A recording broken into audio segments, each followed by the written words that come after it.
आज चाहिँ म अफिसबाट ठ्याक्क सुकेधाराको बाटो सर्टकट बाटो आएको हिलो बाटोमा चाहिँ आइछु है झुकेर अनि भिडियो रेकर्ड गर्न थालेँ त्यही भएर आज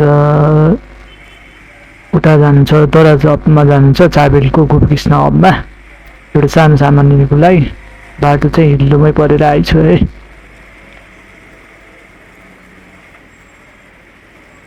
चिप्लो छ पातलो मान्छे भएर टायर पछाडिको चिप्लिरहन्छ लड्ला भन्ने डर हुन्छ उताको लेनमा जानुपर्ने भएको छ यतापट्टि आयो भने त चिप्लिला जस्तो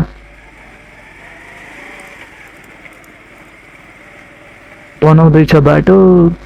हिजो पानी परेको थियो त्यही भएर आज पानी बाटो बनाउनु थाले हिजो अस्तिदेखि बाटो ठुलो बनाउनुलाई सुरु गरिरहेको छ के अरे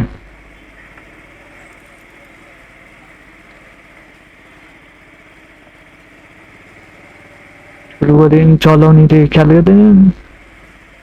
आफूले जति सक्छ ख्याल गर्ने हो सक्नु जति अब उता जानु छ आफूलाई आउनु लाग्यो गाडी यता आयो ट्राफिक दाइन छ त्यहाँ ट्राफिक दाइले बाटो बिग्रिया छ भन्न लाग्यो होला ट्राफिक दाइ अगाडि मात्र रोक्छन् के अरे गाडी फेरि उता छैन आएको अब लाइन लाग्ने यतैतिर लाइन लाग्ने भने पछाडि हेर्दैन त्यही भएर अगाडि जानु मन लाग्छ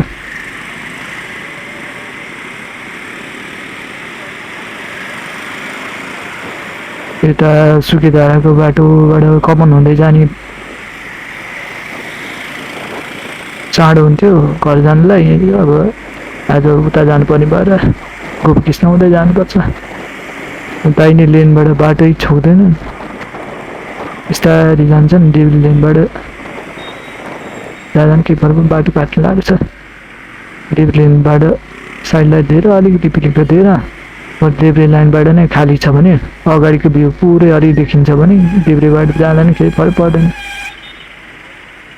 अरू चाहिँ भन्छन् के देब्रे लेनबाट बाटो काट्यो भनेर भन्छन् पानी पर्नु थाल्यो हिलो हुन थाल्यो क्यामेरा चाहिँ एङ्गल मिलेको छ कि छैन थाहा छैन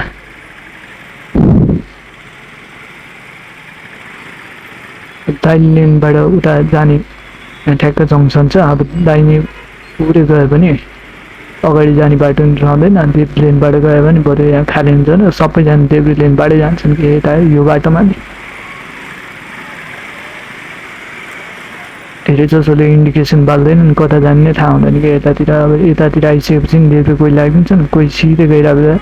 वाट उता राइटतिर गइदिन्छन् कोही लेफ्टतिर गइदिन्छन् त्यही भएर अप्ठ्यारो छ बरु उनीहरूको मन बुझ्नुपर्छ मन बुझ्नुभन्दा बरु देब्रे लेनै जाने अलिकति ठाउँ हेर्ने गाडीको ऐनाबाट ऊ परसम्म देख्यो भने खाली छ भनेर देब्रेबाटै जाने केही फरक पर्दैन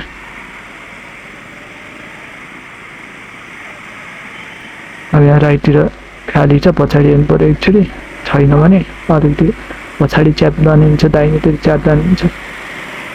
एउटा स्कुटर आइरहेछ अरू छैन यहाँ बाटो काट्ने मान्छेहरू हुन्छन् फेरि यो ठाउँ चाहिँ अलिक बाटो काट्न मान्छेसँग ख्याल गर्नुपर्छ है केदारा पेट्रोल पम्प आयो केदारा हुँदै जानु आज स्टार्टमै जाने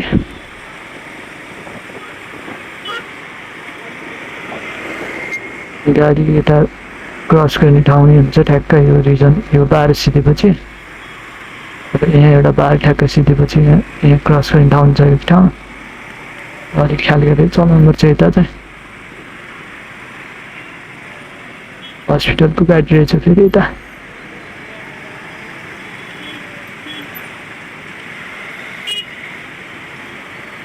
सँगसँगै आइरहेको बाइक सबै सँगसँगै आइरहेछ यसै नै गएको राम्रो हुन त सँगसँगै बिस्तारै गएको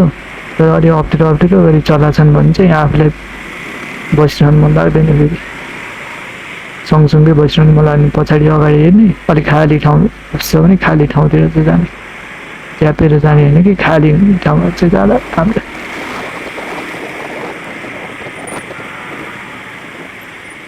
बाटो काट्ने बेला भयो यता फेरि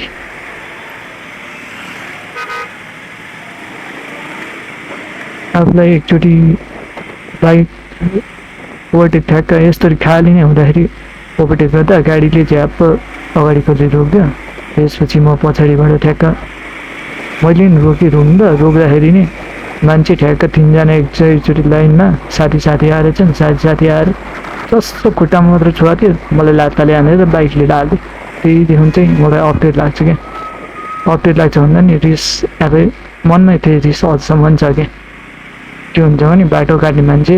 कतिलो हुँदैन भनेर सोच आउँछ क्या, त्यतिकै हेरेर हिँड्दैनन् सोच आउँछ मनलाई। अब यहाँ पहिल्यै गोपकृष्ण यता लाग्छु भनेर पहिले गोपकृष्ण लेनतिरै नै लाग्छु भनेर यतै लेफ्ट लेनतिरै लागेँ, आइपुग्ला। भिडियो चाहिँ आज छोटो भिडियो मात्रै राखिदिन्छु पानी पऱ्यो भएर। अब इन्डिकेसनहरू दिने हो भने माइन्ड क्रिएट हुन्छ क्या, त्यही अनुसारै पहिल्यैदेखि यहाँबाट यता जान्छु भनेर क्रिएट गरिदियो इन्डिकेसन दियो भने आफ्नै मनमा हुन्छ क्या। अब आजको राइड एकदम सजिलो कुल टाइपले चलिरहेको छ क्या।